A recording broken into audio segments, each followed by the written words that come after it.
Šiandien noriu pakalbėti apie treniravimosi būdą. Ką aš manau yra geriausiai treniruotis raumenų auginimui. Disclaimeris iš karto.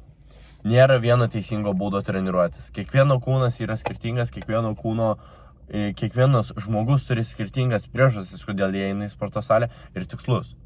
Aš, pavyzdžiui, kai treniruojuosi kickboksu, aš negaliu eiti ir bandyti pasiekti savo aukščiausią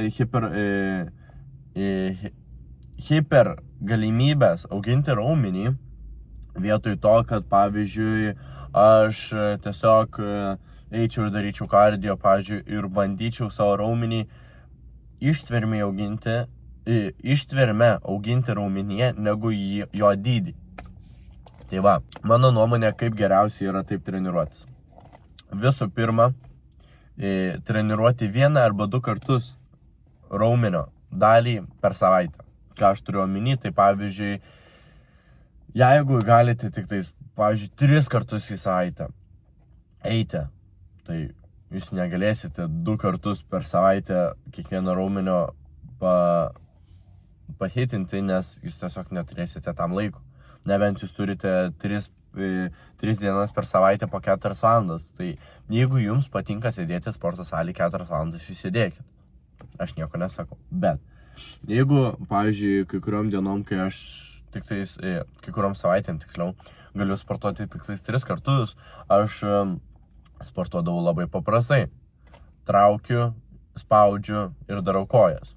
Tai viską paliečia per kiekvieną raumenį per savaitę. Ir tu labai gali lengvai atsistatyti ir viską.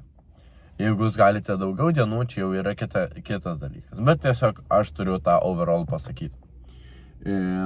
Šiaip, kalbant, dauguma žmonių gali 5 kartus į savaitę eiti sportuoti, nepriklausant kokiom dienom eina.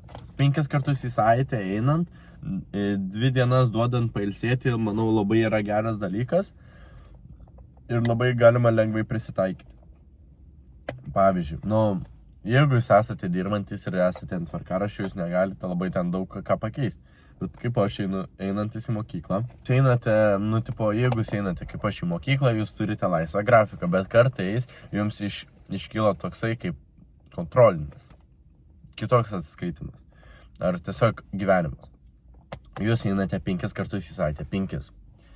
Spaudžiat, traukiat kojas, per tuos pailsit 1 dieną ir tada darote viršutinę dalį, apatinę dalį. Dėl kojų, ane? 3 diena sportavimo. Labiau imkite quadsus treniruotis. 4galvį savo priekinę kojo dalį, raumenį. Šičia labiau plokščiai 3galvį, tai yra hamstringa. Aš irgi neprisimenu jau pavadinimo, jau reikia pradėti vėl mokintis. Ne, bet jūs pagaunat idėją, kad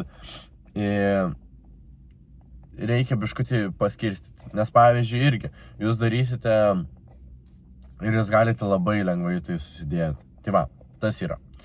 Aš galiu jums papasakoti pratimus, bet aš manau, čia jau gali kiekvienas susidėti ir to pačio ChatGPT paklausti.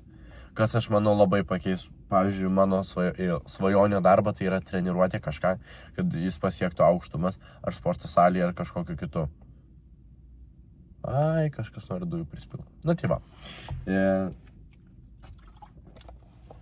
Geriu naują Coca-Cola, Zero Sugar. Tai tiek ir pasakiau.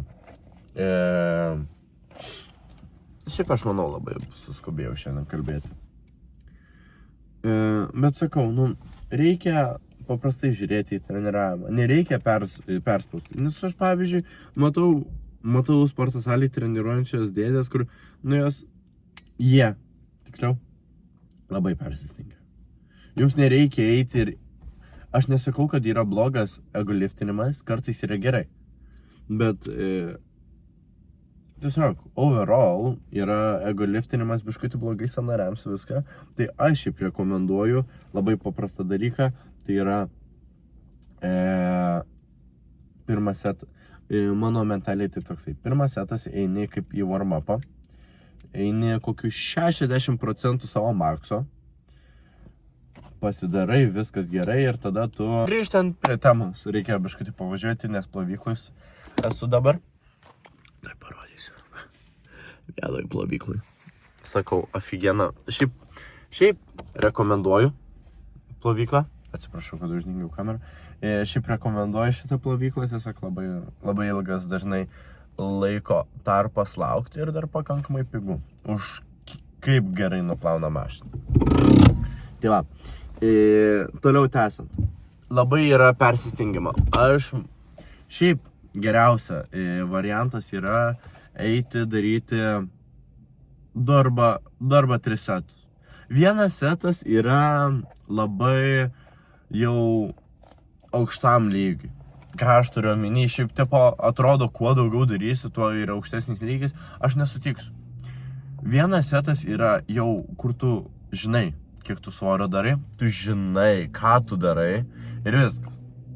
Aš nesijaučiu toks labai advanced, nebent labai tinga daryti pratimą, kur jau yra privalomas. Tada čia jau yra tinginystė. Bet kaip į programą imti vieną setą yra labai neprotinga. Naujokams ir pažengusiems.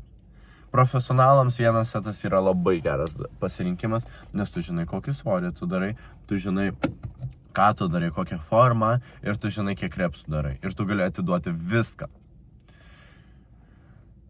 Tai 2-3 setai. Dažniausiai pirmas setas, kaip sakiau, warm-upas. 60% savo maksimumo to pratimo daryti. Ir kitas yra working setas, trečias gali būti super setas arba drovaitas. Tai va, yra mano nuomonė. Bet, sakau, keliu rankas, pažiūrėsim, kaip viskas eisis. Čiau.